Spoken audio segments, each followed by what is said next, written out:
My girlfriend was jealous of my brother's girlfriend for 7 months. When my brother proposed with our grandmother's ring, she sent dozens of hateful messages. Now she is legally banned from coming near my family. I, 25M, wanted to get some advice about a situation with my girlfriend Kate, 25F, that has been getting worse over the past few months. We've been dating for about 7 months after meeting through a dating app. Things started out great between us. We clicked right away and became pretty much inseparable. I really thought Kate might be the one. We enjoyed the same activities, had similar views on most things, and generally got along really well. But there's been one major problem that has been getting worse and worse. Kate absolutely cannot stand my brother Mark's girlfriend Jenna, 23F. Some background about everyone involved. I have 3 brothers, Mark, 28, who is the oldest, Luke, 24, and Tyler, 9, who lives with my dad. Mark and Jenna have been together for 3 years and live together in an apartment about 15 minutes from mine. Mark works as a marine biologist at the local aquarium, and Jenna is finishing up her PhD in astronomy. They're both pretty big science enthusiasts and spend a lot of their free time doing stuff related to their fields. Jenna's extremely intelligent, the kind of person who can explain complex concepts in ways that make sense even to someone like me who never went past basic science classes. My family has always been very close-knit. Growing up, we spent most weekends together, and even now as adults, we try to see each other at least once a week. Mark and I actually shared an apartment until about a year ago when he moved in with Jenna. Given how close we all are, my new girlfriend meeting my family was always going to be a big deal. I noticed pretty early on that Kate seemed to have a problem with Jenna. At first, I thought it was just that they hadn't spent enough time together to get comfortable around each other. Kate would make little comments after we left family gatherings, saying things about how Jenna seemed stuck up or thought she was better than everyone else because of her education. I honestly didn't see it that way at all. Jenna has always been pretty down to earth despite being incredibly smart. She grew up in a small rural town with modest means but got scholarships to attend good schools. Over time, Kate's dislike of Jenna only seemed to get stronger. She started saying Jenna was entitled, dramatic, and arrogant. Kate doesn't hide her feelings very well, so the tension became noticeable at family events. I've tried to talk to Kate about it multiple times, but she just doubles down on her opinion. What makes this situation more concerning is that I've started to notice Kate doesn't seem to get along well with women in general. Most of her friends are guys, and she often makes dismissive comments about other women we meet. But her issue with Jenna seems to be on another level entirely. The first major incident happened about 3 months ago when my grandmother passed away. My grandmother lived across the country, so the whole family flew out for the funeral. My dad paid for tickets for me, my brothers, and Jenna. Kate wasn't invited. There were good reasons for this. First, Kate had never met my grandmother. Jenna, on the other hand, had known her for years. My grandmother and Jenna actually shared a hobby. They both loved gardening and would exchange emails about different plants and techniques regularly. Jenna was genuinely upset about my grandmother's death. Kate didn't say anything before I left for the funeral, but when I got back, she was clearly upset. She started bringing it up constantly, saying it wasn't fair that Jenna got to go but she didn't. She even suggested my dad should have paid for her ticket too, just to be fair. We've argued about this countless times since then. I wish I had just paid for Kate's ticket myself to avoid all this drama, but at the time, I didn't realize how upset she was about being left out. The second major incident happened just 2 weeks ago when we all went to visit my dad for his birthday. Mark, Jenna, Luke, Kate, and I all drove up together. When it came time for sleeping arrangements, my dad said Mark and Jenna could share a room, but he wanted Kate to sleep in the guest room while I slept in my old room. His reasoning was that he wanted to set a good example for Tyler, who's only 9. Kate was furious about this. She pointed out that Mark and Jenna were allowed to share a room, so why couldn't we? I tried to explain that Mark and Jenna have been living together for 2 years already, and Tyler has even stayed at their apartment for weekends before. I also mentioned that when Jenna first started dating Mark years ago, she also stayed in the guest room when they visited. I told Kate it was my dad's house and his rules, and that once we'd been together longer, things would probably change. But Kate wouldn't drop it. She kept bringing up both of these incidents, claiming my family likes Jenna more than her. We've fought about this constantly. A few days ago, in the middle of an argument, I made things worse by blurting out, "Well yeah, they've known her longer. We all care about Jenna, she's practically family at this point." Kate took this as confirmation of her fears and accused me of liking Jenna more than her and not being serious about our relationship. Then things got even worse. I found out from Mark that he's planning to propose to Jenna soon. He's going to use our grandmother's ring, which she left specifically to be given to one of her grandchildren's future spouses. My brothers and I had already discussed this and agreed Mark should have it since he's the oldest and ready for marriage. Plus, Jenna had that special connection with our grandmother. I stupidly mentioned this to Kate, thinking she'd be happy about the news. Instead, she completely flipped out. She started saying how selfish Jenna was for taking the ring, asking why I or Luke didn't get it instead. I tried to explain that we all agreed Mark should have it, but Kate refused to believe it was anything other than Jenna manipulating everyone to get what she wanted. What's really bothering me now is that since finding out about the engagement plans, Kate has suddenly started dropping hints about moving in together. Before all this, we had explicitly agreed we wouldn't consider living together until we'd been dating for at least a year. Now she's bringing it up almost daily, talking about how her lease is ending soon and it would make more sense financially. She's also started hinting about getting engaged herself, asking questions about what kind of rings I like and sending me pictures of engagement rings just for fun. The timing makes me think she's just trying to compete with Jenna rather than genuinely wanting to take these steps in our relationship. I'm really struggling with all of this. The idea of my girlfriend being jealous of my future sister-in-law is bizarre to me.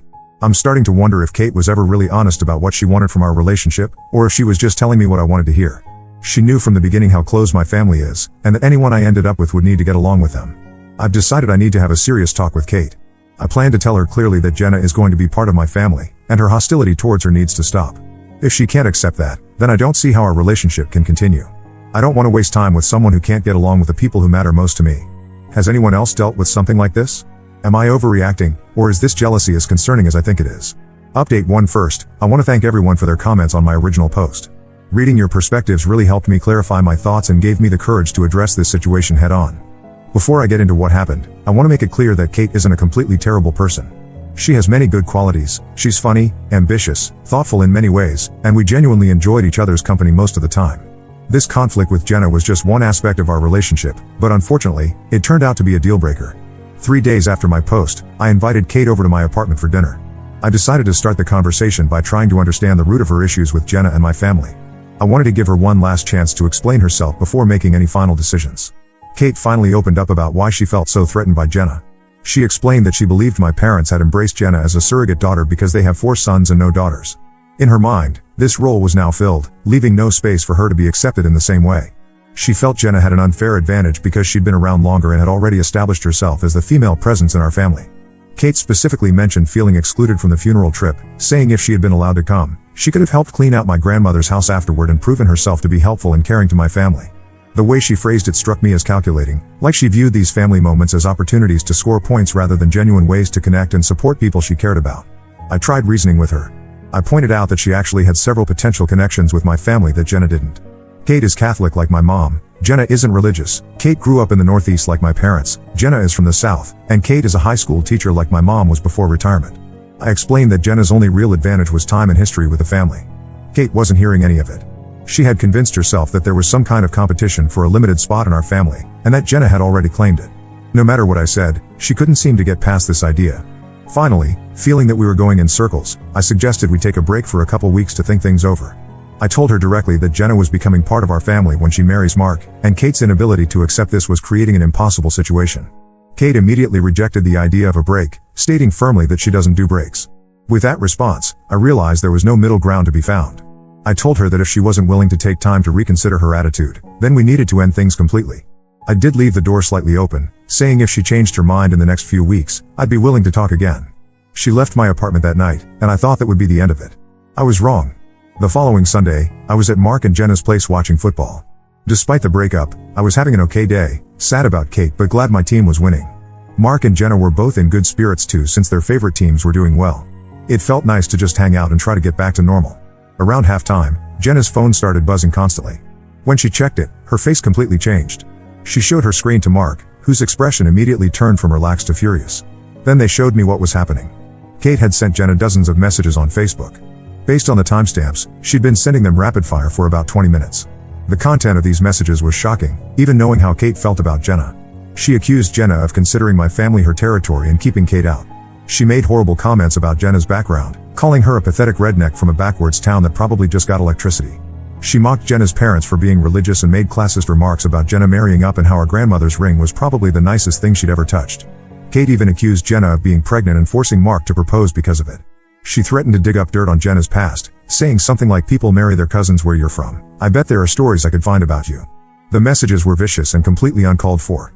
Jenna was visibly upset. She's usually very composed, but this attack had clearly gotten to her. She deactivated her Facebook account immediately after showing us. Mark was livid. I've rarely seen my brother that angry. I was furious too, but I couldn't see any benefit in confronting Kate further. The messages had also revealed that Kate knew about the proposal plan and the ring, which ruined the surprise for Jenna. I felt terrible for introducing Kate into our lives and exposing Jenna to this kind of harassment.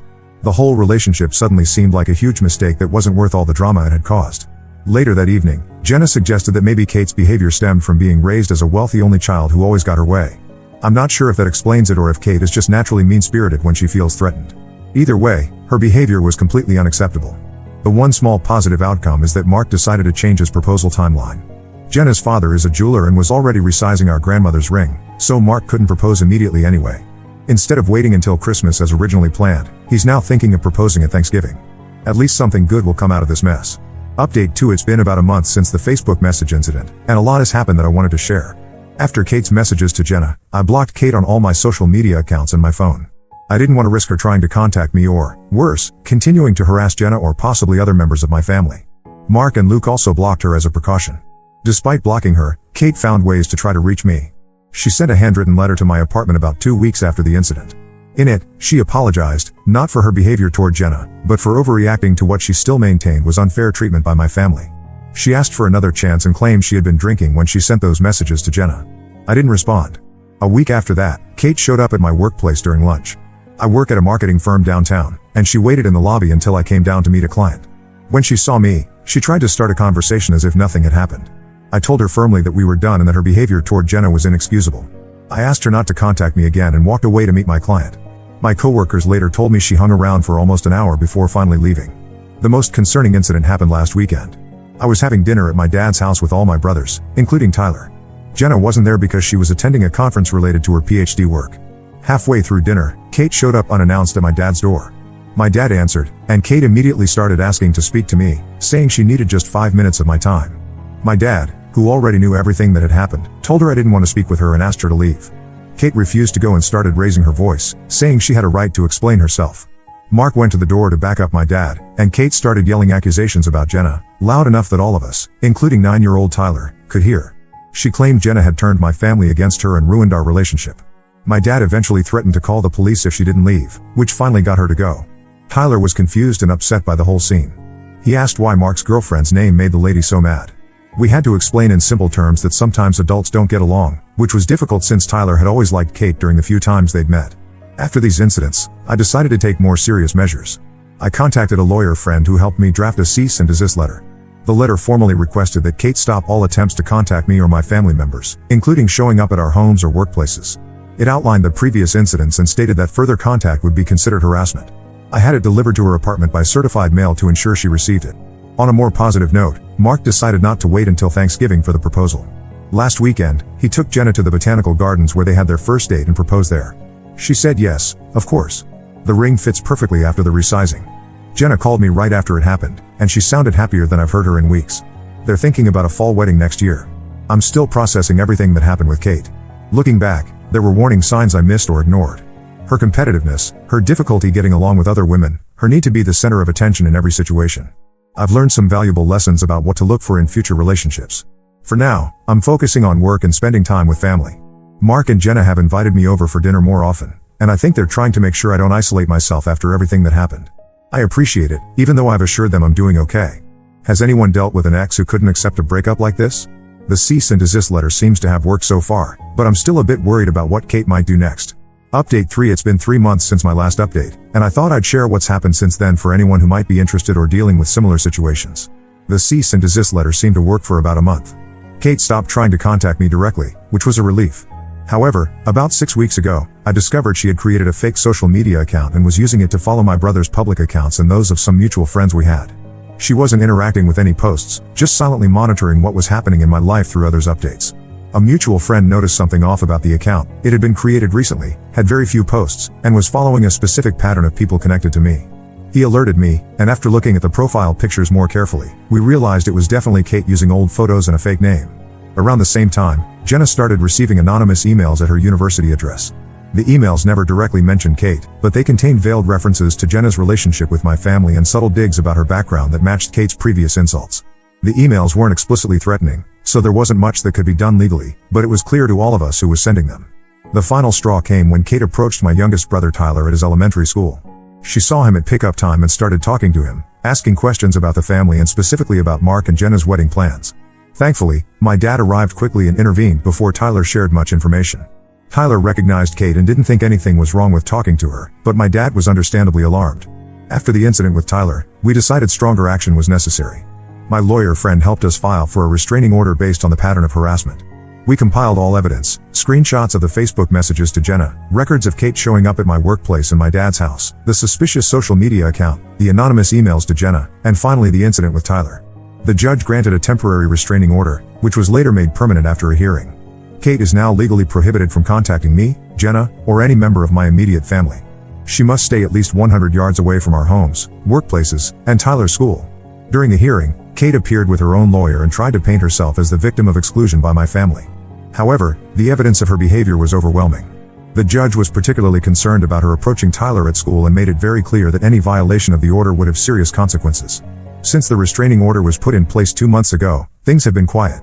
No more attempts at contact, no more anonymous messages, no more showing up uninvited. I'm cautiously optimistic that Kate has finally accepted the relationship is over and has moved on with her life. As for my family, we've all moved forward as well. Mark and Jenna's wedding planning is in full swing. They've set a date for next September and have already secured a venue. Jenna asked me to be one of the bridesmen in her wedding party, which I was honored to accept. She's become like a sister to me over the years, and especially after going through this ordeal together, our friendship has only grown stronger. My dad has installed security cameras at his house as a precaution, and both Mark and Jenna did the same at their apartment. It's unfortunate that we felt the need to take these measures, but it gives everyone peace of mind. I've started dating again, very casually and taking things slow. The experience with Kate taught me to be more attentive to how a potential partner interacts with my family and friends, especially other women. It's a non-negotiable for me now that anyone I date needs to understand and respect the important relationships in my life. Looking back at this whole experience, I'm grateful I recognized the problem before Kate and I moved in together or got more serious. It could have been much more complicated and painful to disentangle our lives if I had ignored the warning signs. If there's any advice I can offer from all this, it's to pay attention when someone shows animosity toward the people you care about. Those feelings rarely improve with time, and they often reveal fundamental incompatibilities that can't be overcome with love alone. Now let us move to the next story. Story 2. I exposed my sister's affair at her baby shower and my entire family turned against me.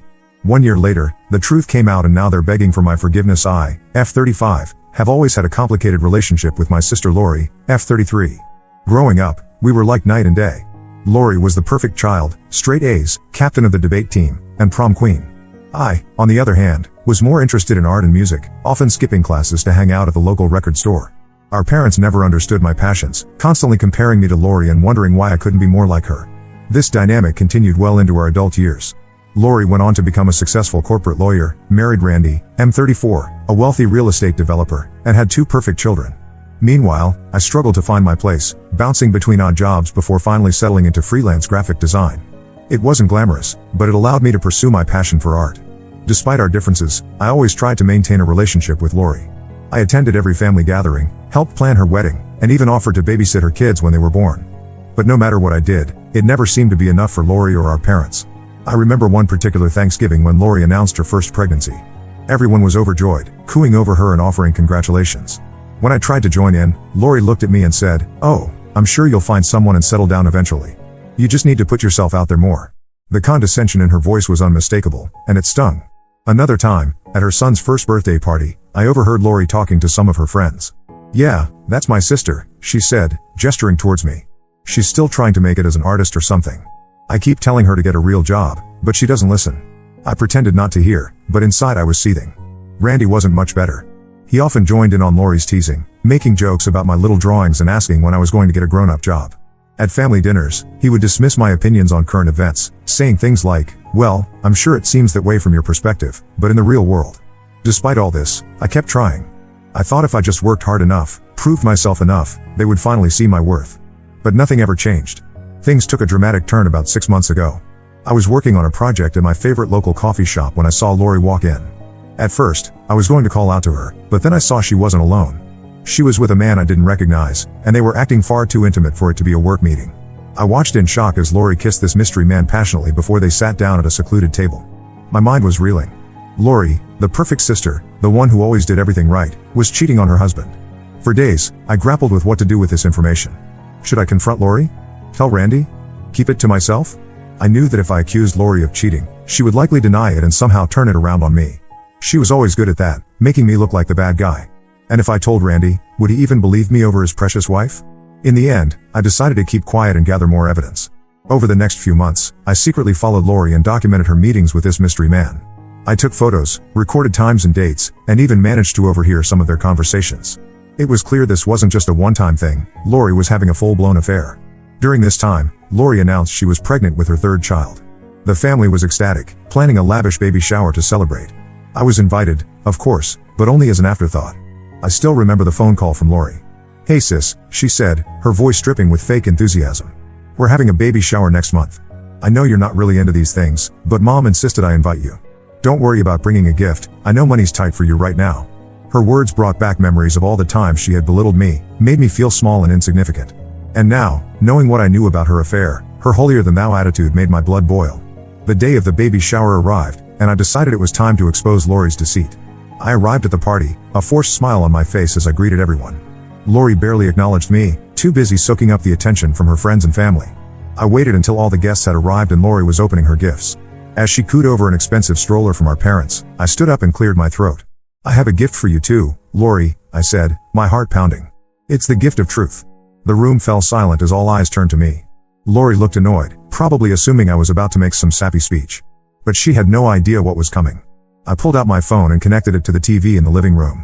"I think everyone here deserves to know who Lori really is," I said, my voice shaking slightly. Then I played the video I had compiled, photos of Lori kissing her lover, recordings of their intimate conversations, dates and times of their meetings. The room was dead silent as people processed what they were seeing and hearing. Lori's face turned pale, then red with anger. She started screaming at me, calling me a liar and a jealous bitch. Randy looked shell-shocked, staring at the screen with disbelief. Our parents tried to intervene, telling me to stop making a scene, but I refused to back down. "You've always treated me like I was worthless," I told Lori, years of pent-up frustration pouring out. "You've mocked my career, my lifestyle, my choices. You've made me feel small and insignificant at every turn. But at least I'm not a cheating liar who betrays her family." The baby shower quickly devolved into chaos after that. People started leaving, whispering among themselves. Lori locked herself in the bathroom, refusing to come out. Randy left without a word, taking the kids with him. Our parents were furious with me, saying I had ruined everything and demanding I leave. As I drove home that day, I felt a mix of emotions: vindication, guilt, anger, sadness. I knew I had just blown up my family, but a part of me felt like it had been a long time coming. It's been a week since the baby shower, and I'm still dealing with the fallout. Most of my family isn't speaking to me, saying I went too far by exposing Lori publicly. A few relatives have reached out to thank me for telling the truth, but they're in the minority. Lori has been telling everyone that I made everything up out of jealousy, and some people seem to believe her. I don't regret what I did. Lori has gotten away with treating me badly for years, always coming out smelling like roses. For once, I wanted everyone to see her for who she really is. But now I'm wondering if I took things too far. So, Reddit, Ida for exposing my sister's affair at her baby shower? Update 1. It's been about a month since the baby shower incident, and to say that a lot has happened would be an understatement. I wanted to give you all an update on the situation. First and foremost, Randy filed for divorce. He reached out to me a few days after the baby shower, asking to see all the evidence I had collected. I met him at a local diner, away from prying eyes, and handed over everything I had: photos, videos, dates, times, locations. Randy sat there for hours, going through it all, his face growing more and more grim with each piece of evidence. He told me that when he confronted Lori with the evidence, she tried to deny it at first. She claimed I had fabricated everything out of jealousy. But when faced with the overwhelming proof, she finally broke down and confessed. Randy was devastated but grateful to me for revealing the truth. Lori, on the other hand, has been on a warpath. She's been telling anyone who will listen that I'm a pathological liar who made everything up to ruin her life. She's even threatened to sue me for defamation, though I'm not too worried about that given the mountain of evidence I have. Our parents are still furious with me. They've been supporting Lori through all of this, helping her move out of the house she shared with Randy and even offering to pay for her lawyer. They've made it clear that they believe I acted out of jealousy and spite, and that I've torn the family apart. I tried to explain my side of things to them. I told them about all the years of belittlement and condescension I had endured from Lori. I reminded them of all the times they had compared me unfavorably to her, making me feel like I was never good enough. But they refused to listen. In their eyes, Lori is still the golden child who can do no wrong, and I'm the troublemaker who ruined everything. The rest of the family is divided. Some relatives have reached out to express their support, saying they always suspected Lori wasn't as perfect as she pretended to be. My cousin Amy called me and said, "I always thought Lori was full of it. Remember that time at Grandma's 80th birthday when she accidentally spilled wine on your new dress? I knew that wasn't an accident."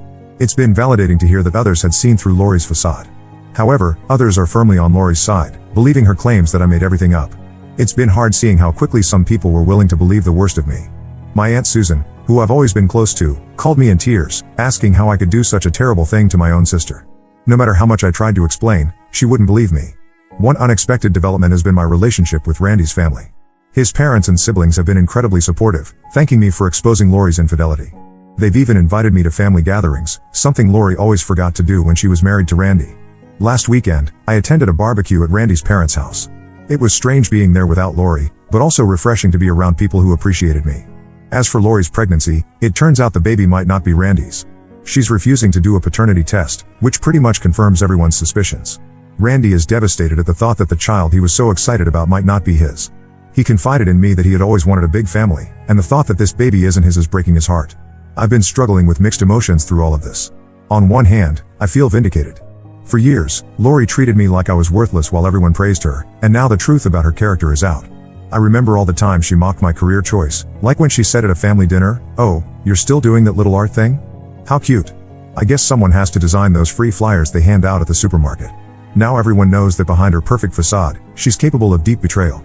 On the other hand, seeing my family torn apart like this is hard, even if I don't regret my actions. I never wanted to be the cause of so much pain and chaos. There are moments when I miss the family dinners, the holiday gatherings, even the teasing. At least then we were all together. I've been focusing on my work to distract myself from all the drama. Ironically, the publicity from this whole incident has led to an increase in clients for my graphic design business. It seems some people in our community admire me for having the courage to expose the truth, even at great personal cost.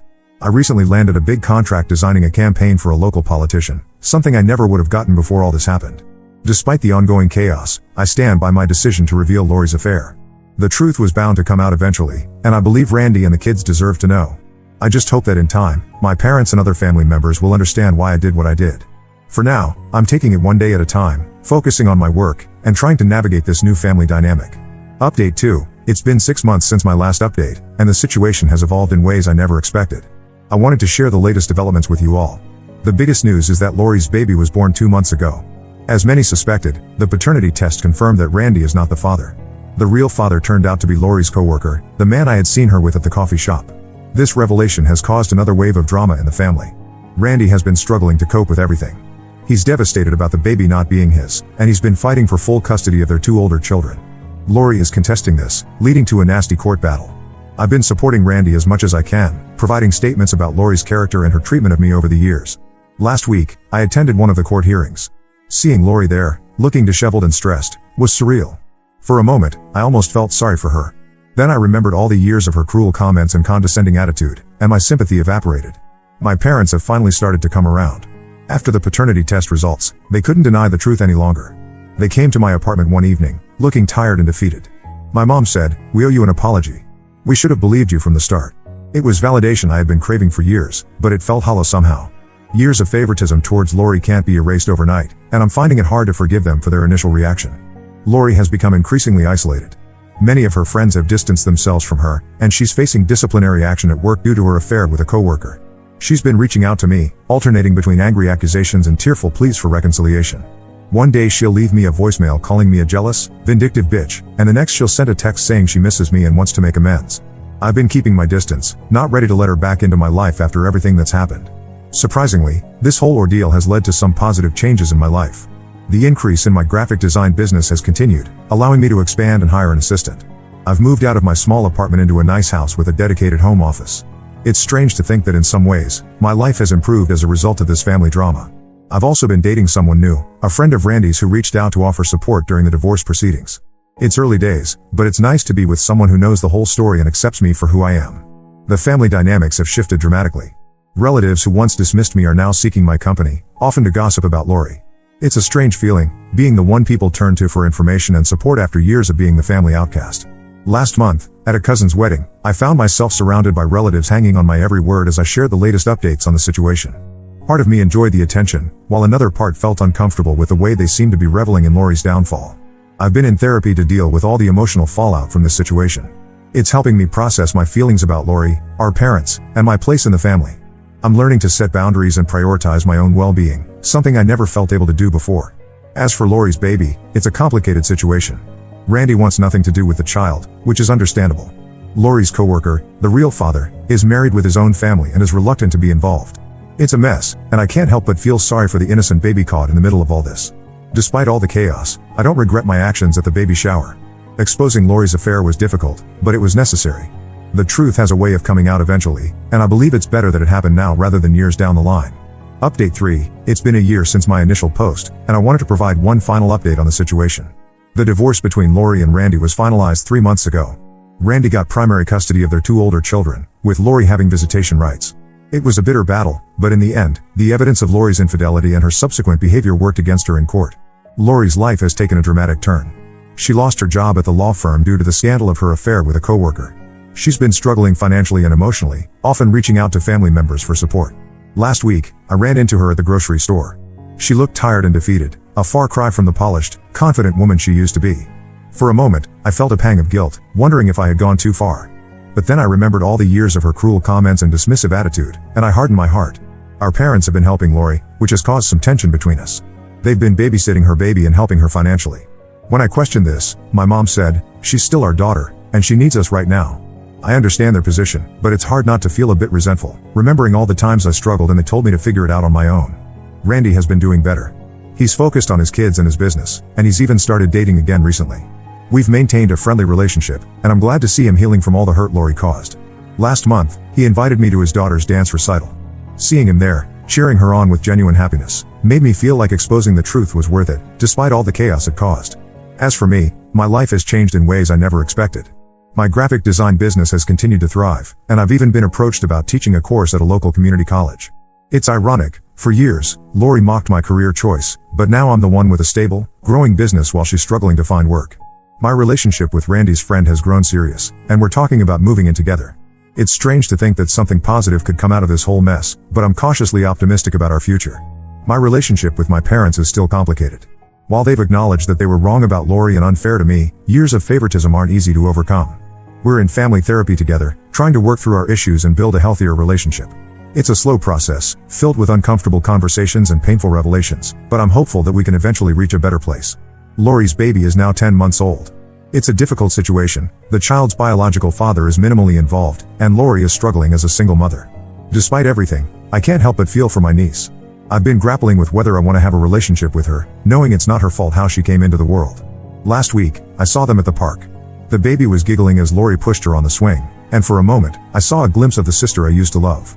Looking back on everything that's happened, I still believe I made the right choice in exposing Lori's affair. It was a difficult and painful process, but it allowed the truth to come to light and gave people the opportunity to make informed decisions about their lives and relationships. This experience has taught me a lot about standing up for myself, the importance of honesty, and the complicated nature of family dynamics. While I never wanted to be the person to cause such upheaval in my family, I've come to accept that sometimes difficult actions are necessary for the truth to prevail. As I move forward, I'm focused on building a life that's true to who I am, surrounded by people who value honesty and respect. It's been a long and tumultuous journey, but I'm hopeful for what the future holds. The family gatherings are smaller now, and there's still tension in the air, but at least the relationships that remain are built on truth rather than pretense. Last week, I had dinner with Randy and the kids. As we sat around the table, laughing and sharing stories, I realized that while my actions had undoubtedly caused pain, they had also paved the way for new, more authentic connections. It's not the family I grew up with, but maybe, in time, it could be something even better.